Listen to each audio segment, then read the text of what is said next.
ہو series کی آج کی اس ویڈیو میں ہم آپ سے امریکہ کو دریافت کرنے والے کرسٹوفر کولمبس کی بائیوگرافی بیان کریں گے اور بتائیں گے کہ کولمبس نے امریکہ کو کیسے دریافت کیا، کولمبس کون تھا اور اس نے لاکھوں انسانوں کو کیوں قتل کیا اور کولمبس انڈیا کیوں جانا چاہتا تھا۔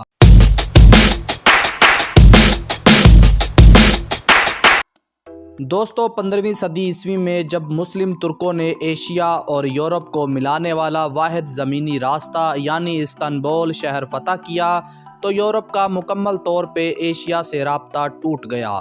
ترکوں نے یورپ کی ایشیا سے ہونے والی ہر قسم کی تجارت ختم کر دی، جس وجہ سے یورپ میں غربت نے ڈیرے ڈال لیے اور ہر طرف افراتفری کی فضا قائم ہو گئی۔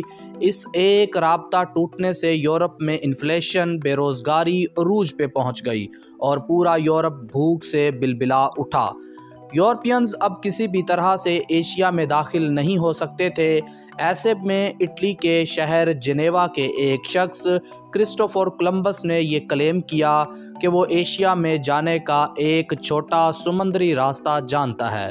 دوستو، امریکن تاریخ دان ہاورڈ زن اپنی کتاب میں لکھتے ہیں، اس دور میں اسپین ابھی قومی ریاست کے طور پر متحد ہوا تھا اور وہ اپنی ریاست سے یہودیوں اور مسلمز کو باہر نکال رہا تھا، اور دوسری ریاستوں کی طرح اسپین بھی سونے کی تلاش میں تھا، کیونکہ سونا اب دولت کی پہچان بنتا جا رہا تھا اور اس وقت یہ خیال کیا جاتا تھا کہ ایشیا میں بہت زیادہ سونا ہے، ریشم اور مسالہ جات بھی موجود ہیں، کیونکہ ایسا مارکو پولو نے اپنے سفر نامے میں لکھ رکھا تھا، جو اب ہر کسی نے پڑھ لیا اور اس پہ یقین بھی کر لیا تھا۔ کولمبس نے اسپین کے بادشاہ اور ملکہ سے کہا کہ میں ایشیا سے یعنی چین، جاپان اور انڈیا سے بہت سارا سونا، ریشم اور مسالہ جات لے کے آؤں گا اور عیسائی مذہب کا پرچار بھی کروں گا، جس سے ہمارا مذہب ایشیا میں بھی پھیل جائے گا۔ کولمبس نے بادشاہ اور ملکہ سے اتنی بڑھا چڑھا کے باتیں کی کہ انہوں نے کولمبس پہ یقین کر لیا اور ایشیا جانے کے لیے 3 جہاز دے دیے، اور ساتھ ہی ساتھ بادشاہ اور ملکہ نے کولمبس کو سونا اور مسالہ جات لانے کے بدلے میں 10% منافع اور نئے تلاش ہونے والے علاقوں کی گورنرشپ اور امیر البحر یعنی ایڈمرل کا خطاب دینے کا بھی وعدہ کیا۔ دوستو، ہسٹورینز لکھتے ہیں کہ کولمبس ایک جولاہے کا بیٹا تھا، اسے کپڑے بننے کا کام بھی آتا تھا اور تجربہ کار جہاز ران بھی تھا۔ 1492 عیسوی یعنی آج سے ٹھیک 532 سال پہلے کولمبس 3 جہازوں میں 90 لوگوں کے کرو کے ساتھ اسپین کے شہر پالوس ڈی لا فرینٹورا کی بندرگاہ سے ایشیا کی تلاش میں نکل گیا۔ کولمبس چاند، ستاروں اور سورج کی پوزیشن کو دیکھ کے جہاز کے کیپٹن کو ڈائریکشن بتاتا اور جہاز اس سمت سفر کرتے رہتے۔ کولمبس کا خیال تھا چونکہ دنیا گول ہے اور اگر وہ سیدھا مغرب کی طرف سفر کرتا رہا تو گھوم کے یقیناً جاپان یا چین پہنچ جائے گا اور یہ سفر تقریباً 10 سے 15 دنوں کا ہوگا۔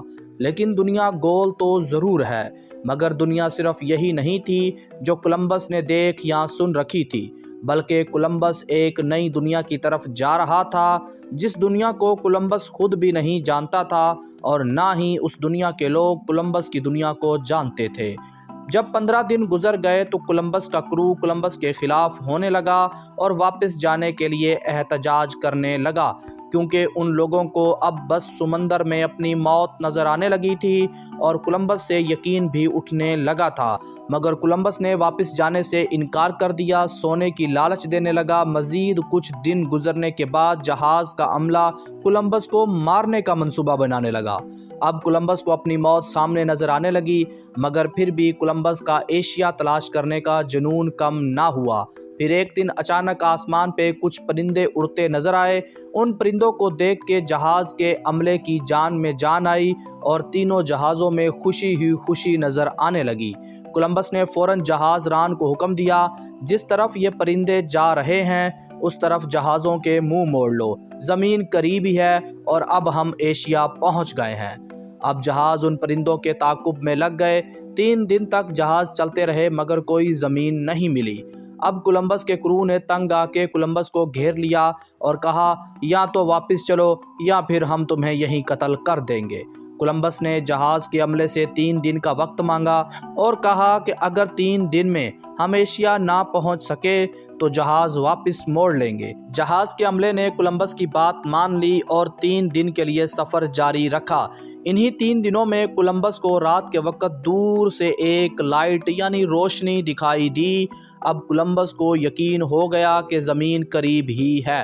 ابھی لائٹ دیکھے کچھ ہی وقت گزرا تھا کہ جہاز کے عملے کو دور سے ایک ریت کا ٹیلہ نظر آیا جس پہ چاند کی روشنی سے ریت ستاروں کی مانند چمک رہی تھی۔ اب تینوں جہازوں کے لوگوں کو یقین ہو گیا کہ ہم زمین پہ پہنچ گئے ہیں۔ بلاخر 36 یا 40 دن کے ایک طویل اور تھکا دینے والے سفر کے بعد کولمبس اور اس کے ساتھی براعظم امریکہ کے بکھرے ہوئے جزائر جنہیں آج ویسٹ انڈیز کہا جاتا ہے، ان جزائر میں سے ایک جزیرہ بہاماس کے ساحل پہ پہنچے۔ جب یہ لوگ بہاماس کے ساحل پہ پہنچے تو اس جزیرے پہ آباد لوگ کولمبس اور اس کے ساتھیوں کو دیکھ کے بہت خوش ہوئے اور جہازوں کو دیکھ کے حد درجہ حیران ہوئے۔ یہ لوگ کبھی کولمبس اور اس کے ساتھیوں کا لباس دیکھتے تو کبھی جہاز، کبھی تلواریں۔ دراصل یہ لوگ اتنے ماڈرن یا ترقی یافتہ نہیں تھے جتنا یورپ اور ایشیا تھا، بلکہ انتہائی سادہ زندگی بسر کر رہے تھے، جنگلوں اور جھیلوں کے کنارے جھونپڑیوں میں رہتے تھے۔ دوستو، کولمبس اپنی لاگ بک میں لکھتا ہے کہ جب ہم ساحل پہ پہنچے تو جزیرے کے لوگ ہمارا استقبال کرنے کے لیے ساحل پہ آ گئے اور ہمیں کھانے پینے کی چیزیں دینے لگے۔ اس کے علاوہ بہت سے تحائف بھی پیش کیے گئے۔ یہ لوگ انتہائی سادہ تھے اور ہتھیاروں یعنی لوہے کی تلواروں سے واقف نہیں تھے۔ یہ لوگ کھانے میں مکئی، یام اور کساوا کاشت کرتے تھے اور کام کرنے یا سواری کے لیے ان کے پاس گھوڑے بھی نہیں تھے۔ کولمبس نے دیکھا کہ جزیرے کے لوگوں نے اپنے کان اور ناک میں سونے کی بالیاں پہن رکھی ہیں۔ یہ دیکھ کے کولمبس کو یقین ہو گیا کہ وہ ایشیا کے کسی جزیرے پہ ہے اور ایشیا کے ملک جاپان کے قریب ہے۔ کولمبس کو ابھی تک معلوم نہ ہوا کہ وہ حادثاتی طور پہ ایک نئی دنیا تلاش کر بیٹھا ہے جو تقریباً گزشتہ 10,000 سالوں سے لاپتہ تھی، اور اس وقت وہ ایشیا نہیں بلکہ امریکہ میں ہے۔ اب کولمبس ان معصوم لوگوں سے سونا حاصل کرنے کے لیے ان کے گھروں کی تلاشیاں لینے لگا، مگر اسے کہیں سونا نہ ملا۔ اس کے بعد وہ اس جزیرے سے نکلا اور کچھ مقامی لوگوں کو ساتھ لیا اور آگے سفر شروع کیا۔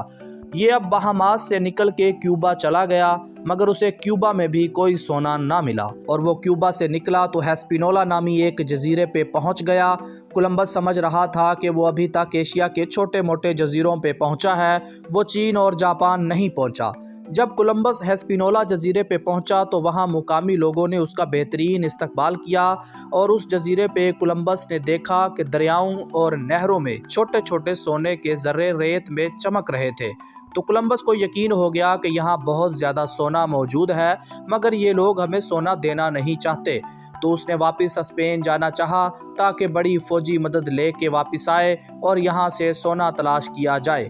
کولمبس نے جانے سے پہلے اس جزیرے پہ ہیٹی کے ساحل کے قریب اپنے جہاز کے تختوں سے ایک قلعہ یا فوجی چوکی بنوائی، جہاں اس نے اپنے کچھ ساتھیوں کو تعینات کر دیا اور سونا ڈھونڈنے کی ہدایت جاری کر دی، اور خود کولمبس نے کچھ مسالہ جات، تھوڑا بہت سونا اور کچھ امریکی لوگوں کو زبردستی غلام بنا کے جہاز میں سوار کیا اور ان کو اپنے ساتھ یورپ یعنی اسپین لے گیا۔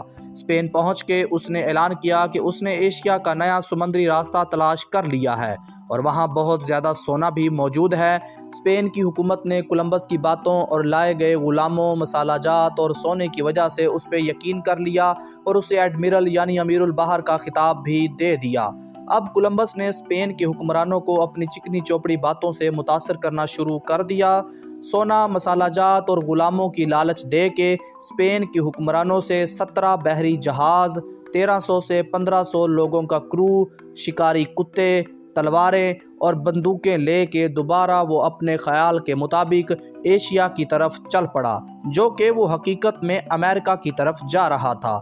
وہ ہسپینولا پہنچا تو اس نے دیکھا کہ وہ چوکی جو وہ بنا کے گیا تھا وہ راکھ ہو چکی تھی، اور وہ لوگ جو وہ یہاں تعینات کر کے گیا تھا وہ مارے گئے تھے۔ کولمبس کے جانے کے بعد پیچھے بچ جانے والے لوگوں نے امریکنز کو تشدد کا نشانہ بنایا اور ان سے غلامی کروانے لگے، جس کے نتیجے میں امریکنز نے ان پہ حملہ کر کے ان سب کو مار دیا۔ یہ سب دیکھ کے کولمبس کو شدید غصہ آیا اور اس نے اپنے ساتھیوں کو سونا تلاش کرنے کا حکم دیا۔ کولمبس نے اس جزیرے کا چپا چپا چھان مارا مگر کہیں سونا نہ ملا۔ اب اس نے لوگوں کو غلام بنانا شروع کر دیا اور اسپین بھیجنا شروع کر دیا۔ امریکنز لوگ جب یورپ بطور غلام جاتے تو وہ بیمار ہو جاتے اور آہستہ آہستہ سب مارے جاتے۔ کولمبس کو معلوم ہو گیا کہ یہ لوگ یورپ کی آب و ہوا میں زندہ نہیں رہ سکتے، تو اس نے جزیرے کے لوگوں پہ ایک طرح سے رول کرنا شروع کر دیا اور ان سے بغیر کسی اجرت کے کام لینا شروع کر دیا اور سونا ڈھونڈنے پہ لگا دیا۔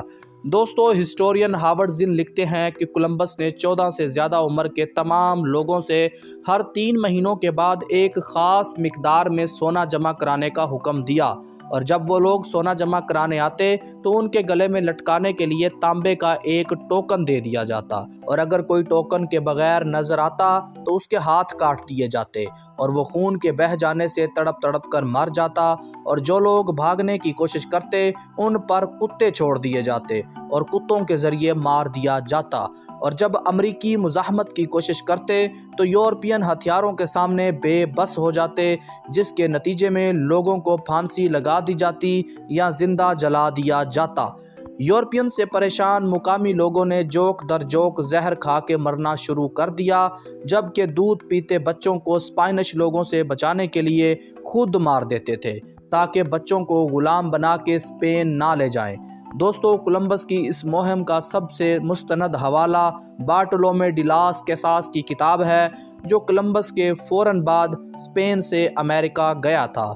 وہ لکھتا ہے، یورپینز 10 سے 20 ہزار امریکنز کو خنجر سے مارنے میں ذرا سا بھی تردد نہ کرتے۔ مردوں کو کانوں میں سونا ڈھونڈنے کے لیے بھیج دیا جاتا اور ان کی عورتوں سے سارا دن کھیتی کرائی جاتی۔ محنت مشقت سے عورتوں کی چھاتیوں سے دودھ خشک ہو گیا اور عورتیں بانجھ ہو گئیں، اور اگر کوئی بچہ پیدا ہوتا تو خوراک کی کمی سے 3 ماہ کے اندر اندر ہی مر جاتا۔ اس طرح 7,000 بچے بھوک سے مر گئے۔ بارٹولومے جب 1508 میں امریکہ پہنچا تو وہ لکھتا ہے کہ ہسپینولا جزیرے پہ صرف 60,000 لوگ بس رہے تھے، جس کا مطلب ہے کہ 30 لاکھ سے زیادہ لوگوں کو کولمبس اور اس کے ساتھیوں نے قتل کر دیا تھا۔ دوستو، موت کا یہ کھیل مسلسل چلتا رہا اور اب کولمبس نے آس پاس کے جزیروں سے سونا تلاش کرنا شروع کر دیا اور وہاں کے لوگوں کو قتل کرنا شروع کر دیا۔ اتنی قتل و غارت کے باوجود کولمبس کو اتنا سونا نہ ملا جتنا اس نے اسپین کی گورنمنٹ سے وعدہ کیا تھا۔ کولمبس نے سونے کے چکر میں بچوں، عورتوں اور مردوں کی ایک بڑی تعداد میں خون ریزی کی۔ ہسٹورینز لکھتے ہیں کہ کولمبس اور اس کے ساتھی انسانوں کو مارنے میں ذرا سا بھی نہ جھجکتے، بلکہ وہ تو صرف انٹرٹین ہونے کے لیے بچوں کو قتل کر دیتے تھے۔ کولمبس امریکہ کے مختلف جزائر میں گھومتا رہا اور سونا تلاش کرتا رہا، مگر اسے کہیں سونا نہ ملا۔ سفر کے دوران کولمبس کا زادِ راہ یعنی کھانے پینے کا سامان ختم ہو گیا اور بھوک سے بے حال ہو گیا، اور مقامی لوگ بھی اسے کھانا دینے پہ راضی نہ تھے۔ تو کولمبس نے مقامی لوگوں سے کہا کہ خدا تم سب سے ناراض ہے کیونکہ تم لوگ ہمیں کھانا نہیں دے رہے، اور آج رات خدا چاند کو سرخ کر دے گا۔ دوستو، کولمبس ایک انتہائی چالاک اور شاطر ذہن کا شخص تھا۔ کولمبس نے جنتری میں پڑھ رکھا تھا کہ آج کی رات چاند کو گرہن لگے گا، تو کولمبس نے مقامی لوگوں کو ایک عذاب آنے کی دھمکی دی، اور ایسا ہو بھی گیا۔ جب مقامی لوگوں نے دیکھا تو ان لوگوں کو کولمبس کی بات پہ یقین آ گیا اور انہوں نے کولمبس کو کھانا اور پانی فراہم کیا۔ کولمبس سونے کی تلاش میں امریکہ کے مختلف جزائر پہ بھٹکتا رہا، مگر اسے کہیں سونے کی ایک اینٹ تک نہ ملی۔ دوستو، کولمبس نے 1492 سے 1504 تک امریکہ کی طرف 4 سفر کیے، جو کہ کولمبس کے مطابق وہ امریکہ نہیں بلکہ ایشیا کا ملک جاپان یا چین تھا، اور ان 12 سالوں میں کولمبس نے سونے کی لالچ میں کئی ملین لوگوں کو قتل کیا۔ ہسٹورینز لکھتے ہیں کہ یہ ایک باقاعدہ نسل کشی کی گئی تھی۔ اب کولمبس بوڑھا ہو گیا اور بیمار رہنے لگا اور مایوسی کے عالم میں واپس اسپین چلا گیا، اور 20 مئی 1506 کو وہ طبی موت مر گیا۔ کرسٹوفر کولمبس کو ہمیشہ یہی لگتا تھا کہ اس نے ایشیا جانے والا سمندری راستہ تلاش کر لیا ہے اور وہ اسی دھوکے کے ساتھ دنیا سے چلا گیا۔ دوستو، یہ تھی کرسٹوفر کولمبس کی بائیوگرافی جو ہم نے آپ سے بیان کی۔ اگر ویڈیو پسند آئی تو ویڈیو لائک کریں اور کامنٹ کریں۔ مزید ایسی انفارمیٹیو ویڈیوز دیکھنے کے لیے ہمارا چینل سبسکرائب کریں۔